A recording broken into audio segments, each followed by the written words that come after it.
Everyone, welcome to student सैनिक academy. जैसे आप जानते हैं कि हम पढ़ रहे हैं अपनी बुक्स के बारे में जो हमारे एग्जाम्स के लिए काफ़ी इंपॉर्टेंट है, जो ना हमें सिर्फ जी के बल्कि हमारी हिंदी में भी हमें काफ़ी हेल्प करेंगी।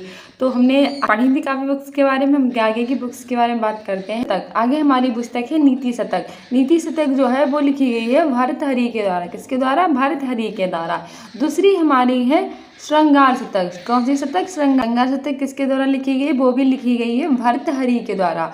आगे हमारी है वैराग्य शतक। वैराग्य शतक भी लिखी गई है भर्तृहरि के द्वारा।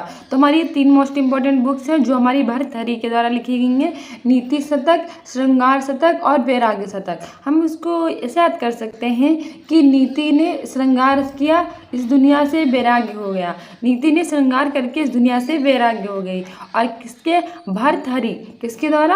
भर्तृहरि यानी भगवान हरि के लिए नीति ने क्या किया? श्रृंगार किया और वैराग्य धारण कर लिया। ठीक है, नीति शतक, श्रृंगार शतक और वैराग्य शतक तीनों किसके द्वारा लिखी गई हैं? भर्तृहरि के द्वारा लिखी गई हैं। आगे हमारी है गीत गोविंद। ये तो हमारी मोस्ट इंपॉर्टेंट बुक है गीत गोविंद। गीत गोविंद लिखी गई है किसके द्वारा? जयदेव के द्वारा। याद कर सकते हैं कि गोविंद तुम्हारी जय हो जय हो। गीत नहीं गाते हैं गोविंद के लिए, तो क्या कहते हैं? देवों के लिए जय हो जय हो। गीत गोविंद यानी कि गीत हम गोविंद के गा रहे हैं और कह रहे हैं जय हो देव जयदेव। ठीक है, तो जयदेव की है, बहुत इंपॉर्टेंट है, याद रखना। आगे हमारी है गंगा लहरी। कौन सी है? गंगा लहरी। ये हमारी लिखी गई है जगन्नाथ के द्वारा। किसके द्वारा? जगन्नाथ के द्वारा लिखी गई गंगा लहरी। ठीक है, आगे बढ़ते हैं। आगे हमारी बुक्स अमृत लहरी। कौन सी लहरी? अमृत लहरी।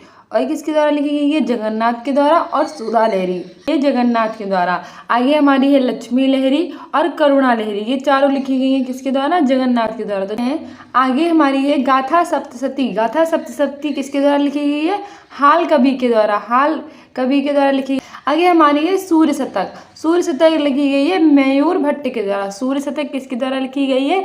मयूर भट्ट के द्वारा, सूर्य शतक। आगे हमारी है शिवतांडव स्तोत्र। शिवतांडव स्तोत्र किसके द्वारा लिखी गई है? रावण के द्वारा। जैसे आप जानते हैं कि शिव का तांडव किसने किया था? वो किया था रावण ने। तो शिवतांडव स्तोत्र किसके द्वारा लिखी गई है? रावण के द्वारा। आनंद लहरी। आनंद लहरी लिखी गई है शंकराचार्य के द्वारा।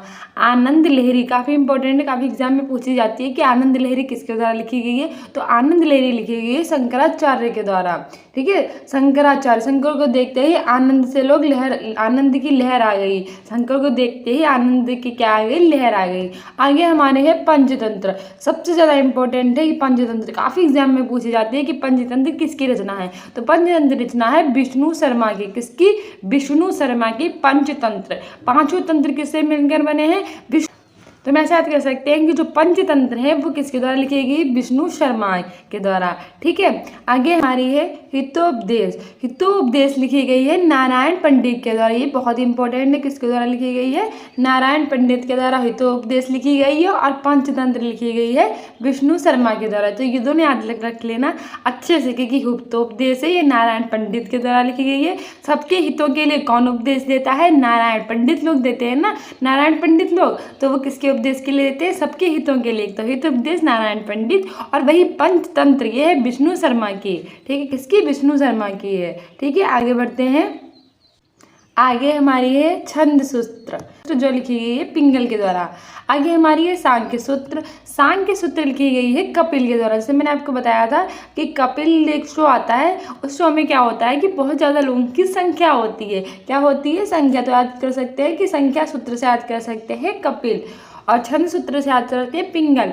पिंगल जो होता है वो एक छंद होता है। ठीक है, छंद सूत्र क्या याद कर सकते हैं? पिंगल। मीमांसा सूत्र। मीमांसा सूत्र से याद कर सकते हैं जैमिनी। मीमांसा, जैमिनी, जैम लगा के मीमांसा मुझे क्या देती है? सूत्र जैम लगा के देती हैं। तो ऐसे याद कर सकते हैं। छंद सूत्र से भी याद कर सकते हैं पिंगल। संख्या किसके शो में होती है? कपिल के।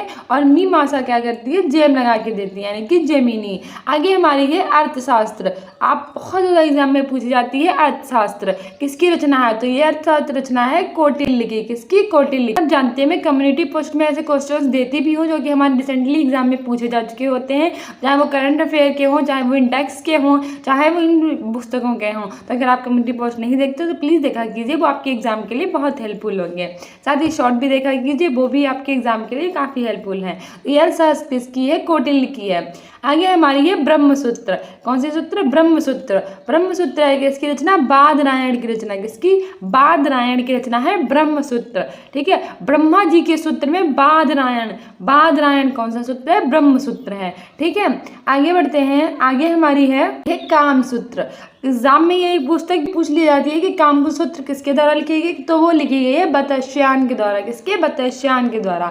आगे हमारी है संख्या कारिका। किसकी? संख्या कारिका, तो वो लिखी गई है ईश्वर कृष्ण के द्वारा। किसके द्वारा? ईश्वर कृष्ण के द्वारा लिखी गई है संख्या कारिका। ठीक है, ईश्वर की संख्या, कृष्ण की संख्या, ईश्वर में भी कृष्ण की संख्या। ठीक है, कारिका। जानकी हरण। जानकी हरण है कुमारदास की। किसकी रचना है? जानकी। जानकी हरण किसकी है? कुमारदास की रचना है। आगे हमारी है वाक्यपदियम। वाक्यपदियम किसकी है? भर्तृहरि की है। किसकी है? भर्तृहरि की। आगे हमारी है तर्क भाषा। भाषा का तर्क किसको आता है? केशव मिश्र को। किसे? केशव मिश्र को आता है हमारा तर्क भाषा। ठीक है, आगे बढ़ते हैं। आगे हमारी कौन सी पुस्तक है फेमस? आगे बढ़ते हैं। आगे हमारा है लघुत्रयी ग्रंथ। काफ़ी एग्जाम में पूछ लेता है कि किस ग्रंथ को हम लघुत्रयी ग्रंथ कहते हैं। तो हमारे 3 ग्रंथ ऐसे हैं जिसे हम लघुत्रयी ग्रंथ कहते हैं। एक हमारा है कुमार संभव, दूसरा हमारा है मेघदूतम और तीसरा हमारा है रघुवंशम। सब जानते हैं कि कुमार संभव, मेघदूतम और रघुवंशम तीनों लिखी गई हैं कालिदास के द्वारा। किसके द्वारा? कालिदास के द्वारा। और इन्हें ही क्या कहते हैं? इन्हें कहते हैं लघुत्रयी ग्रंथ कहते हैं। तो हमारा लघुत्रयी ग्रंथ कौन सा होता है? कुमार संभव, मेघदूतम और रघुवंशम, और इन तीनों को लिखा गया है कालिदास के द्वारा। तो अगर एग्जाम में पूछ ले कि लघुत्रयी ग्रंथ किसे कहते हैं, तो कालिदास की 3 पुस्तकें कुमार संभव, मेघदूतम और रघुवंशम को कहते हैं। ठीक है, आगे बढ़ते हैं। आगे हमारा है गद्यत्रयी। वैसे ग्रंथों को हम गद्यत्रयी ग्रंथ कहते हैं। तो कादम्बरी जो कि बाणभट्ट के द्वारा लिखा गया है, वासवदत्ता जो कि सुबंधु के द्वारा लिखा है, और 10 कुमार चरितम जो कि लिखा गया है दंडी के द्वारा। तो किस ग्रंथ को हम गद्यत्रयी ग्रंथ कहते हैं? कादम्बरी बाणभट्ट के द्वारा लिखा गया जो कि सुबंधु के द्वारा लिखा गया है, और 10 कुमार चरितम जो लिखा गया है दंडी के द्वारा। दांडी के द्वारा 10 कुमार चरितम दांडी के द्वारा लिखा गया है, कादम्बरी बाणभट्ट और वासवदत्ता सुबंधु के द्वारा। इन तीनों ग्रंथ को हम गद्यत्रयी ग्रंथ भी कहते हैं। ठीक है, आगे बढ़ते हैं। ऐसी थी हमारी कुछ इंपॉर्टेंट बुक्स जो हमारे एग्जाम के लिए बहुत ही इंपॉर्टेंट थी। Like this video then please subscribe my channel students unique academy. Thank you.